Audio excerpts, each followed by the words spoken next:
right, I am back for this week at Tassi, and we have a lot of news items to cover today. A good chunk of them will be about the Game Awards, which has eaten E3 and is now kind of the biggest debut event of the year in terms of a wide variety of studios, as opposed to just like Sony doing a thing, or Xbox doing a thing, or Nintendo doing a thing. Nintendo did really nothing this entire show, including a distinct lack of nominations. But there's two parts to this: what actually won awards, which is like 15% of the show at this point, and then 85% of the show is reveals and Muppets. The Muppets are actually good this year, so no shade to the Muppets. Okay, so I'm not going to go through all the awards because like 80% of the awards are just not really like that big of a deal. I'm sure they're a big deal to the people that win them, but no one's really tuning in for most of those. And the categories are very stupid because I don't know how many times I have to say this. If there is a Game of the Year contender in a subcategory like action game, and there are no other Game of the Year contenders in there, it will win. If there are 3 Game of the Year contenders in, say, Best RPG, and one of those wins, the other 2 will not win Game of the Year. By default. This is a stupid system. Anyway, all of that came true every time that happened. And anyway, ultimately, Astrobot won Game of the Year. That's great. Astrobot was my Game of the Year specifically, so I'm certainly happy to see it win. As soon as I played that game and finished it, I said, this is going to win Game of the Year. And it feels to me like this is sort of the ultimate, the games industry celebrating itself, which, you know, it is itself a bit incestual, but like the people that vote in these things, developers, journalists and things, like this kind of thing. And like, I personally like it, and it is a very good game, but it just felt like the type of game that would end up winning Game of the Year. And lo and behold, here we are. In the end, over the course of the night, I think Final Fantasy really faded. I think they won Best Music, and that's it. I can't remember any other major awards they won, per se. So by the end of the night, it felt like Astrobot versus Metaphor versus maybe Balatro. Balatro could have been like a sleeper win, which I think everyone would have freaked out about, but Balatro is a very good game in and of itself. So I am not super shocked that Astrobot won. In terms of snubs, I don't know, like there didn't seem to be that many. The craziest thing I think happened was Fallout winning over the final season of Arcane in terms of best adaptation. I think you can get into the weeds of like, oh, well, Fallout was a better adaptation of the games than Arcane was a better adaptation of League of Legends. Like, okay, but League of Legends, or like Arcane, is one of the best shows on like all of Netflix, one of the best animated series I've ever seen. I don't know. It's personal preference, but that surprised me a little bit. I do not subscribe to the people that are saying Black Myth Wukong got snubbed for Game of the Year. I don't know how you say that. Wukong did win the Player's Choice Award, which, surprise, you know, it has 30 million players or whatever. So no big shock there. And I'm sure it's crying all the way to the bank as, you know, the most popular game of the year, maybe besides Call of Duty. It might even be Call of Duty. I'm not sure. Anyway, the bulk of the show was about reveals, and I'll just go over like kind of the top ones. Early on, Keeley started very strong with a debut of The Witcher 4. This is a game that we knew existed and has just entered full production, but they were able to make a cinematic trailer revealing that, yes, this is a Ciri story now, and allegedly this is a new trilogy, so that it will be an adult Ciri. What are you doing? Evie's decided it's time to play with crunchy toys. So there you go. This will be a Ciri-led trilogy, and that's not like a huge shock. What we don't know is the exact timeline. She looks, I don't know, I'm going to say at least 20 years older. I don't know how old Ciri is supposed to be in the first game, like 20? I'm not sure. Pretty young. And so this is obviously an aged up version of Ciri. It doesn't seem like she's probably as old as Geralt was in the original games, but the Witchers get like extended lifespans and things. So it's kind of all semantics. It was a very cool trailer, very midsummer vibes, cool monster fights. I'm curious to see how they sort of explain. Evie, do you have to do that right now? I'm just going to assume the mic is not picking up her crunchy toys, but we'll see. That is obviously going to be a big hit. We do not know when it's going to come out. However, if production is just starting now, I'm going to say 2028, 2027, if CDPR gets a better handle on production times. So it's going to be a while. They're also simultaneously working on Cyberpunk 2. Surprising reveal is more Elder Scrolls. There is Elder Scrolls Night Reign, which I learned some more details today. It's like a 3-player co-op survival game. You can play solo, where you survive over the course of 3 nights. You explore regions in a map that changes and I guess shrinks over time. You fight bosses every night, and then you fight a big boss at the end. You loot the map, you get weapons, you get stat points, you get runes that improve your potential for the next run. There are 8 hero classes with their own abilities and ultimate move. Hero. It was the only real hero shooter at the show, but obviously it's Elden Ring, so it's not the same thing. But it is certainly an interesting departure from what we've seen from Elden Ring and FromSoft so far. I do not imagine it's going to be like some disaster. It will probably be extremely good. It's just going to be a very different experience, and people who are like hardcore normal Souls Elden Ring players may kind of bristle at that, but we'll see. Elsewhere, I'm really excited for Borderlands 4. I know that is sort of kind of turned into like a niche game where everyone kind of rolls their eyes at like more Borderlands and stuff, but that was a really good trailer, I thought, presented by my good buddy Randy. I thought that was a really good spot. The only thing I didn't like about it, the main 4 heroes seemed kind of boring, just visually. I don't know. Nothing really seemed to stand out to me, like Zane with his clone, or like Zero, or I don't know. Nothing really jumped out at me as being super crazy, but it was a good trailer, and I'm excited for it. Elsewhere, there was the Okami 2 debut, which, if you're too young to remember, it's a very, very important series. It is a big deal that's getting a sequel, but I understand why people may not be all that hyped if they didn't show really anything significant from it, but it is certainly a big moment.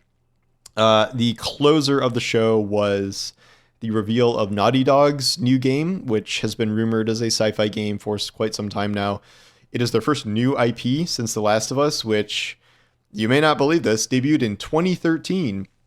And between that and the sequel and all the remasters and remakes, probably about 6 of those at this point. I've lost track, but it has been like 11 years, and it will be probably 12 or 13 years before we see this game out as Naughty Dog's first new IP. A lot of controversy. So there's Tati Gabrielle, who is a really good actress. I've seen her in You. I remember her all the way back from the 100 on the CW, which that show was awesome for at least a couple seasons.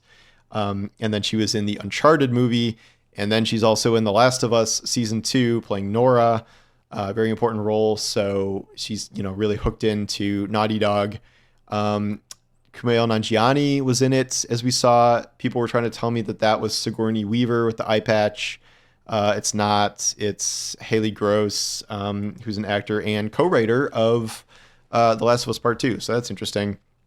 This is a retro Cowboy Bebop-esque space adventure with they're trying to do the whole retro anime thing with modern day brands, like a Porsche spaceship, and she's wearing Adidas, and she has a Sony console, and a lot of people were kind of upset about that, but I'm not sure people realize what that is at least trying to call back to. It's not like they need money from Porsche to make this game. They're trying to do sort of a vibe here. A lot of pushback on this game for various reasons. People hate Neil Druckmann.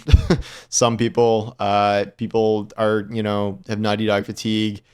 Obviously, there is the big, wow, I can't believe you cast this mixed race person who's bald and a female protagonist. She's so woke, and that was kind of obviously going to be.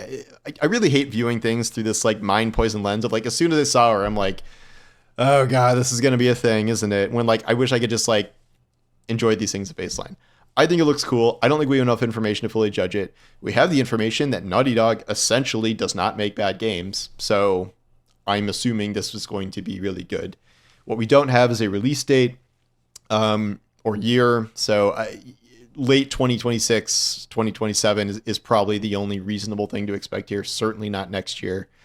This has been in the works since 2025, but a 5-year development time is more than standard at this point.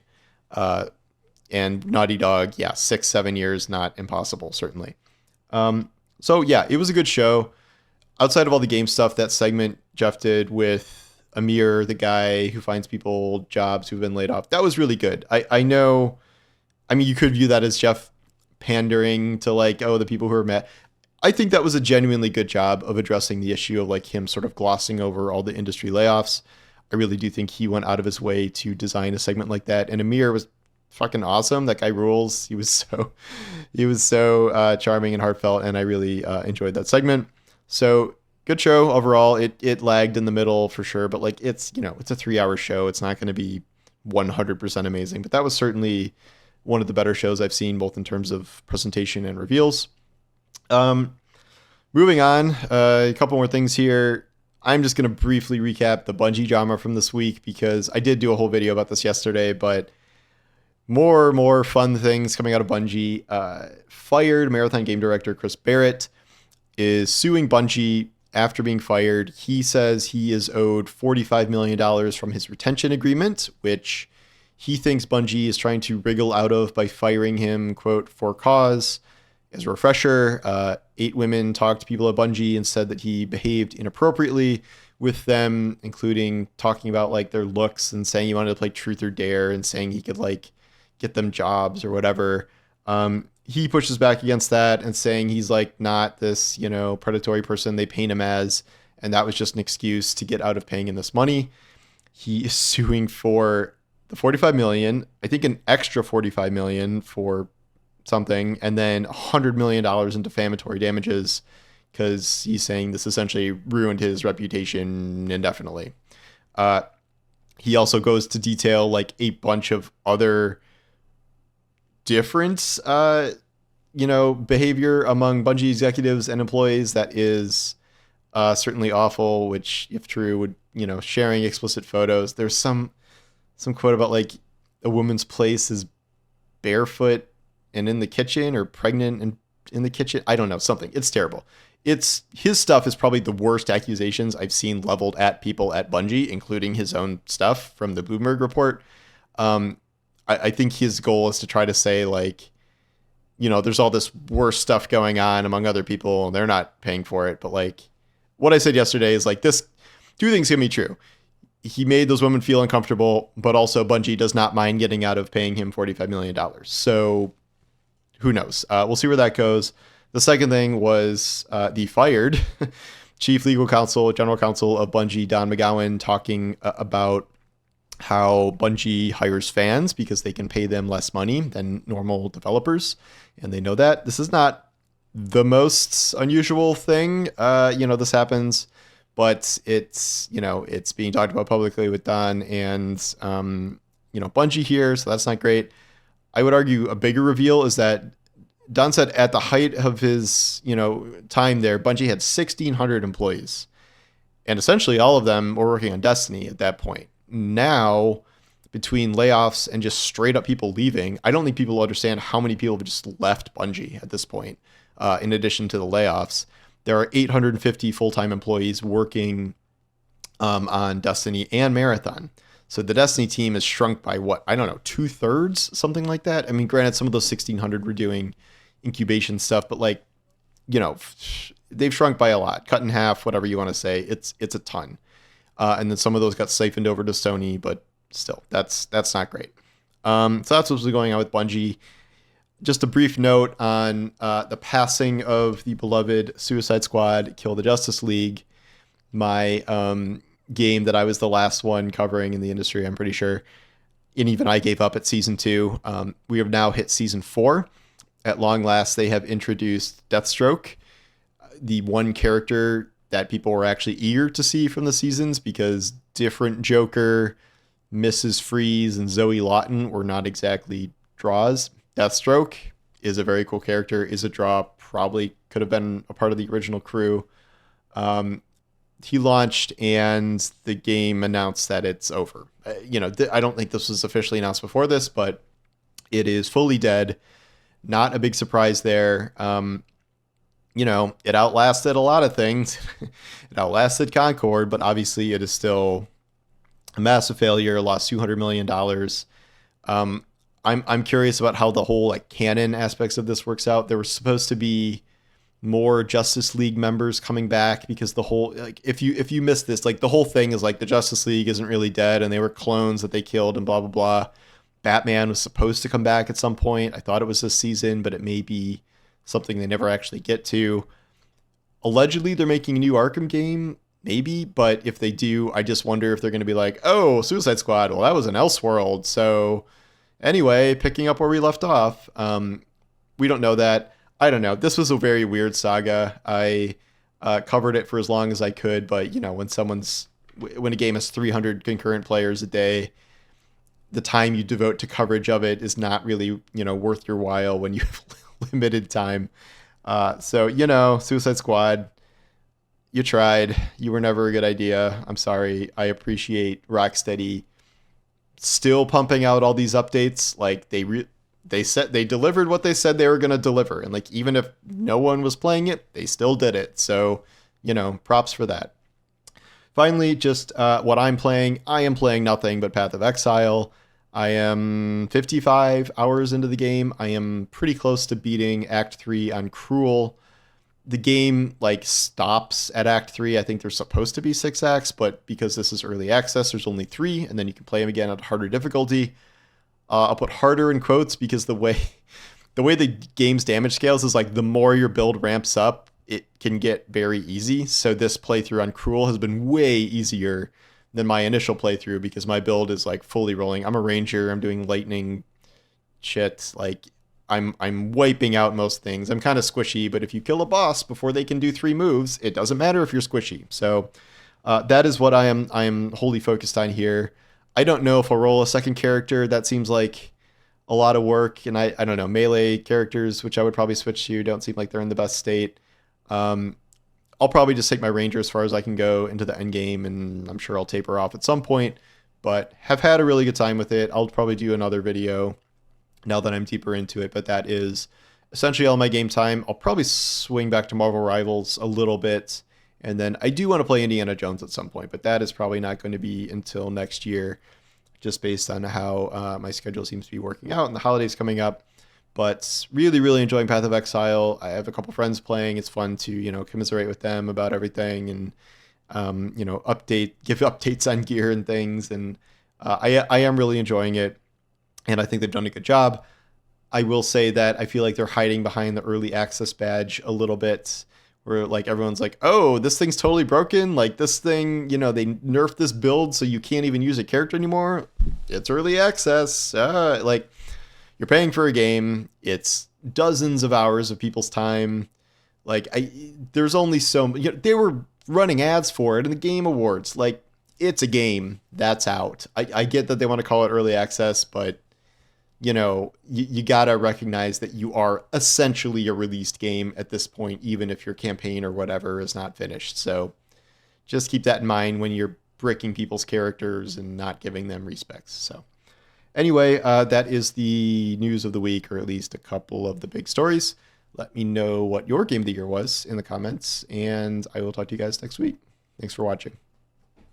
Bye, Evie.